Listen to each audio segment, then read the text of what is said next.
on arrive à un nouveau diagramme que vous n'avez jamais vu normalement dans d'autres années, qui s'appelle le diagramme de quartile.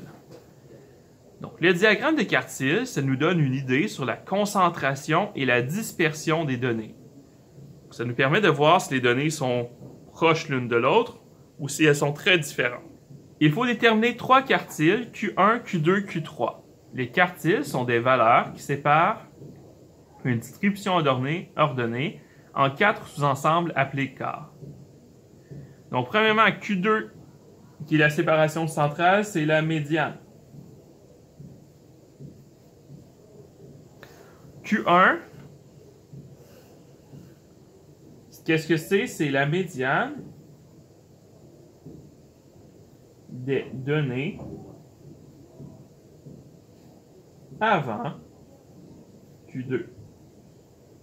Tandis que Q3, c'est la médiane des données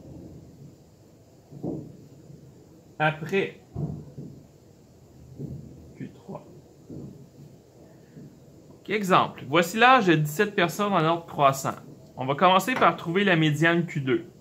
J'ai 17 personnes. 17 divisé en 2 donne 8,5. Donc, j'ai 8 personnes à gauche, 8 personnes à droite et j'ai une donnée au centre. Donc, 1, 2, 3, 4, 5, 6, 7, 8. J'ai ma donnée centrale qui est Q2. Et après, j'ai 1, 2, 3, 4, 5, 6, 7, 8. Donc, avec mon Q2, parfait, c'était 28. J'ai réussi à séparer mes données en deux parties égales. J'ai séparé, j'en ai 8 à gauche, 8 à droite et j'ai mon Q2. Ensuite, on va regarder uniquement les données avant Q2. J'en avais 8. Comment je sépare 8 données en deux? Comme ça. J'en ai 4 ici, 4 ici. Donc, ça veut dire que mon Q1, il est entre 15 et 18. 15 plus 18 divisé en 2, ça me donne 16,5. Donc, mon Q1, c'est 16,5. C'est entre 15 et 18. Mon Q3, même chose. 1, 2, 3, 4, 5, 6, 7, 8 données. Je sépare en deux. Ça, c'est mon Q3. Quelle donnée est entre 43 et 45? 43 plus 45 divisé en 2 me donne 44. Donc, mon Q3, c'est 44. J'ai donc séparé mes données en 4 sections. J'ai une première section de 4 données. J'ai une deuxième section de 4 données. Une troisième section de 4 données. Et une quatrième section de 4 données. Donc, j'ai des quarts. On a séparé en 4 sous-ensembles appelés quarts. Finalement, on va tracer le diagramme de quartile. Pour tracer un diagramme de quartile, on va faire une droite graduée. Cette droite doit contenir assez de données pour qu'on voit toutes ces données-là ici. Ensuite, il y a 5 valeurs qui vont être importantes à déplacer dans notre graphique. On a le minimum. Le minimum dans notre exemple, c'était 10. On a le Q1. On a le Q2. On a le Q3. Et on a le maximum. Et avec ça, on va faire une petite ligne au minimum, une petite ligne au maximum et une boîte pour les Q1, Q2, Q3. Et ça, c'est notre graphique de quartile. Et là, on peut se demander la question suivante. Est-ce qu'il y a des quarts qui sont plus dispersés ou plus regroupés que les autres? Eh bien, on voit que le premier quart, il est plus concentré. Le dernier quart, le quatrième, il est plus concentré. Et les deux quarts centrales sont plus dispersés. Pourquoi? Parce qu'il y a autant de données dans chaque section. Je vous rappelle que dans chaque section, dans chaque quart, il y a 4 données seulement. Donc, si ça, c'est collé ensemble, ça veut dire qu'il y a 4 données ici Et ici, il y a 4 données. Donc, il y a des sections qui sont plus dispersées ou condensées que d'autres.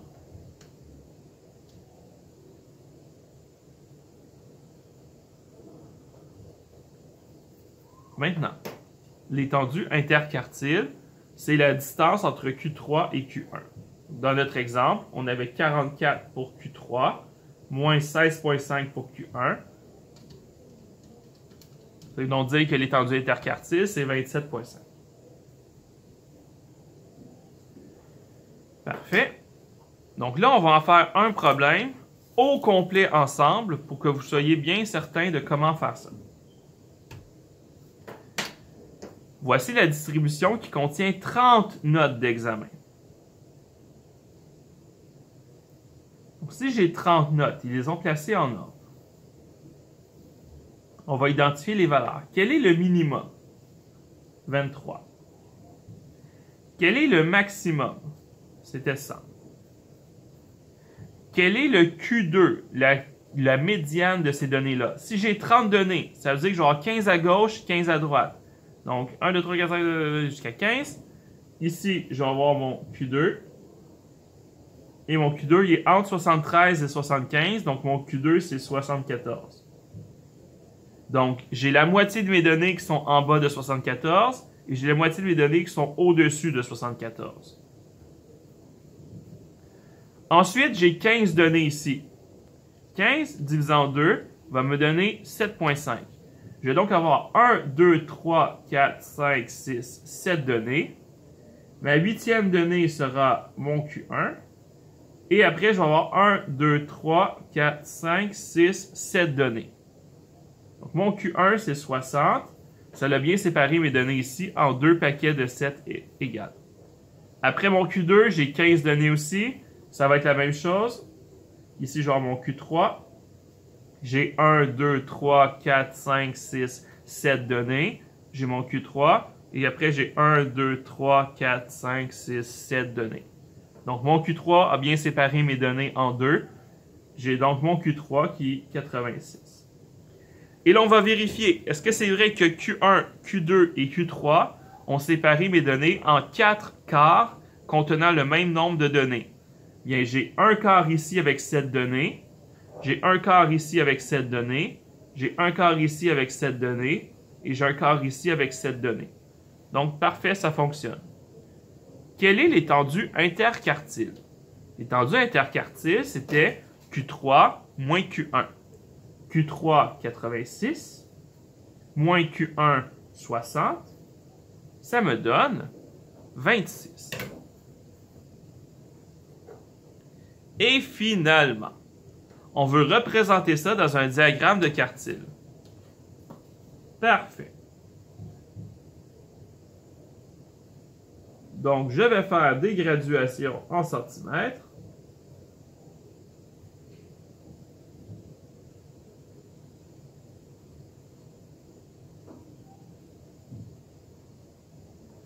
Donc, je vais dire 0, 10, 20, 30,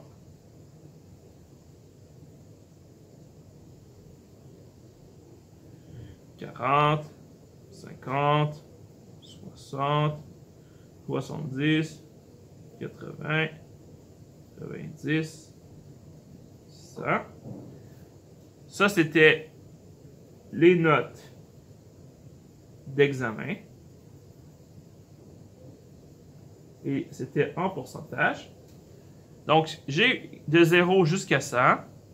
Quelle est ma valeur minimale? Ma valeur minimale, c'était 23. Donc, vis-à-vis 23. 23, c'est ici. Je vais laisser un espace qui est le même pour tout le monde. Et après, je vais faire ma ligne. Donc, je vais laisser un espace de 1 cm. Je vais faire ma ligne ici. Donc, ça, c'était mon minimum. Je vais tracer toutes mes données et après, on va tracer la boîte.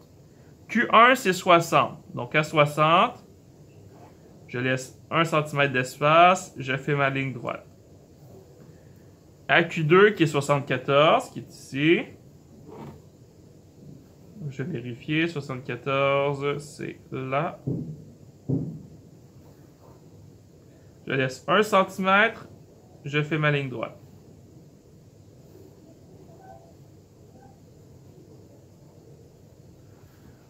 Après, donc ça c'est Q1, Q2. Mon Q3 c'est 86.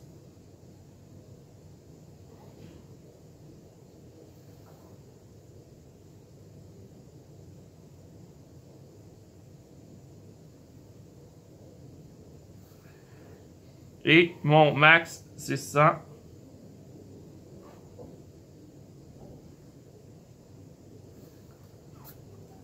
Donc,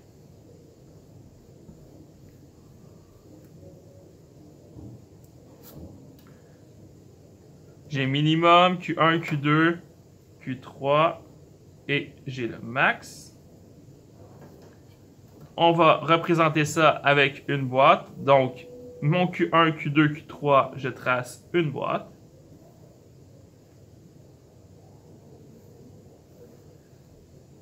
Et ensuite, les deux autres, je fais une ligne comme ça. Au centre. Voilà, j'ai tracé mon diagramme de quartile. Ce que ça nous indique, premièrement, on peut voir que 75% des élèves ont passé l'examen. Parce que j'ai...